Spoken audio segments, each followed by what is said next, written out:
Hi everyone, welcome back to my channel. I'm Girly and today's video is going to be about versus video between Colourpop No Filter Liquid Foundation and Colourpop No Filter Stix Foundation. So this video is going to be voice over again because this is just the best way to do it currently. And well, I previously reviewed these both foundations, but I'm going to show you here the real comparison on the camera so you can see it on yourself. Anyway, here I'm applying my primer and I'm going to apply Colourpop No Filter Liquid Foundation on the right side and the Stix foundation on the left side. So on the previous review, I've put a very little amount and I'm gonna do that again here because I feel like I'm gonna put a thin layer and then I'm going to build it up just to see how it looks like in a thin layer and then when the coverage is in a medium and then full.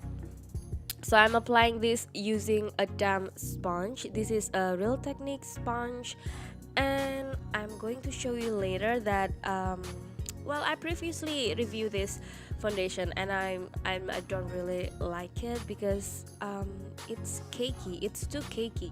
Even though when I apply this in a very minimum amount, so I'm gonna show you here, but it does good covering my skin tone and my blemishes and everything. It's evening out my skin tone. It's evening a word anyway. I mean, it's even out my skin tone, which is good. So you can see here I'm applying a very little amount. It's very minimum. Anyway, this is shade medium 80. I thought this was best match, but I don't understand why on the camera it looks so yellow when on the mirror in a real life it looks just fine. You can see my hyperpigmentation on contour area is not really covered, and even though this is like a very little amount, it does a good job in evening out my skin tone. Why did I keep saying that? So on the other side, I'm going to apply the Colourpop No Filter Stix foundation. This is on the shade medium 85C. I love this one. So this is like the very minimum amount I used to put on my face because I don't know, currently I prefer foundation with a very minimum amount. I mean, medium, less coverage. Anyway, this is so good if you are into a less coverage, I mean minimal coverage, because even though this is meant for medium or full coverage, this is good if you want a minimum coverage. So here you can see my skin tone is even. It makes my skin colors even out, and well, it's not covering up my hyperpigmentation on contour area, especially for my under eye, but it's because I put a very minimum amount, so it's fine, I think. On my forehead area, it's not really looking cakey, it's not really looking dewy either. I think the finish is semi-matte or something, but we're gonna put on some layer on those area. I mean, I'm going to put on another layer on the liquid side, and I'm going to put a bit more than before, just a little bit more, and then covering up some blemishes and everything. Well, on the second layer, the hyperpigmentation really does covered by the foundation, and I'm applying with the same sponge, Real Technique sponge. And then, well, I'm surprised about the fact that the coverage is great, but I just don't really like the formula. I don't know why. It's not making my skin smooth. Like, you know, there's this foundation that always makes your skin looking worse. This one accentuates my pores. It makes my pores visible. It just patchy on certain area, and it's I don't know, it's yellow. I don't understand, it's yellow. Okay, it looks fine on the mirror. When I look in the mirror, when I swatch it, it looks completely fine, but when it comes in the mirror, it looks yellow. I don't know, I guess it's about the lighting. I just bought a new lighting setup here, and I'm still working on that, but it looks yellow. I hate that. Anyway, when I tried the foundation first, I was liking it, but then I saw like it's patchy on a certain area, and then it makes my skin has a smile lines, which is ew, because I've never had smile lines with other foundation. It's annoying. I've never, and this is like the first foundation that makes my smile lines. You can see that my smile lines look worse. Suddenly, I just have smile lines with this foundation. I don't understand. And the other foundation that I've had, that I've tried, it's not making any smile lines, and also it's patchy around my under eye and nose area, also on the chin area. I pointed it out so you can see it, and I'm trying to blend it again with a sponge. Hopefully it works. I mean, hopefully the smile lines and the patchy area is gone, but it seems like it's not going away. It just stays there. It sticks to my face.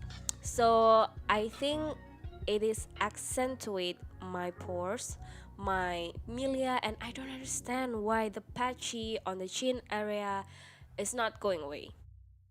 And the coverage on my hyperpigmentation, it does good job by covering it up, and I really like it actually, the coverage. But I'm not a huge fan of how it's so patchy. Can you see the smile lines? I repeat again, I never had smile lines with other foundation. This is like the only foundation that makes me have a smile lines, and I'm trying to blend it again and again, and it just won't go away. My voice sounds like a frog because I'm currently having flu, so please bear with me. Anyway, I'm showing again how my smile lines looks accentuated. It looks worse, and I just really hate it. If you see it here, you can see that some part of it is patchy, and it's just making my skin worse. So I'm really disappointed about this product. I've said it before on the review of Colourpop No Filter Liquid Foundation, and I'm quite disappointed. But I saw so many other vlogger, YouTuber saying that it's good on your skin, but I think it's because they have dry skin. I have oily skin, and it's not looking good on me. So no thanks. Anyway, I'm applying another layer of Colourpop No Filter Stick Foundation. I'm applying a little bit much, just like the other side, and still with the same damp sponge, I'm blending it out. I used to think that foundation will look good without a primer, but no, actually, there are some people saying that if you review foundation, you shouldn't put on a primer or anything, so you can see how the foundation works, how it actually works on your skin. But I can't do that. I have a super large pores condition, which if I don't put on primer on anything, the foundation will go straight into the pores, and it's just looking so bad. I don't like that idea of not putting anything if you want to test a foundation. Well, I know that sometimes primer does some effect, sometimes primer change the result, but I think if the foundation is good, no matter how much primer you use, it will still look good. And here we can see the result. As you can see, the Stix part is less smoother, although we have some patchy area on the chin, but it's like in the middle. I don't understand. It's probably because it's mixed with the liquid or anything, so I blend it out. But the point is, it's less patchier, if that's even a word. Anyway, it's smoother than the liquid side. It's not really cracky. It's not making any smile lines, even though it still have some patchiness on a certain area, but it's not like the worst patchiness compared to the liquid side. And I still like that the fact it covering up my hyperpigmentation on the contour area. Yeah, I quite liking it. And even though I put more layer on it, it feels lightweight and it's not feeling so much. Anyway, I prefer this foundation to be applied lightweight or super thin layer because it looks good on a thin layer. When I apply too much coverage, it will look patchy and worse. Well, you can see compared to the other side, the Stix area looks smoother. I like it. I prefer the Stix one than the liquid one. Anyway, this is the final result. I don't set it. It's just foundation itself. You can see from the camera that it's literally doesn't need any filter anymore, cause well, it makes your skin looks amazing. It makes a filter on your skin, but unfortunately in real life it looks so bad. I'm not a huge fan of Colourpop no filter liquid foundation because it looks so bad on real life, but I do enjoy Colourpop no filter Stix foundation. I prefer Colourpop no filter Stix foundation compared to the liquid one. Anyway, that's all for the review today, for the comparison today. I hope you learned anything new, and thank you so much for watching. Please like if you enjoy and don't forget to subscribe. Thank you so much for watching. I'll see you guys on my next one. Bye.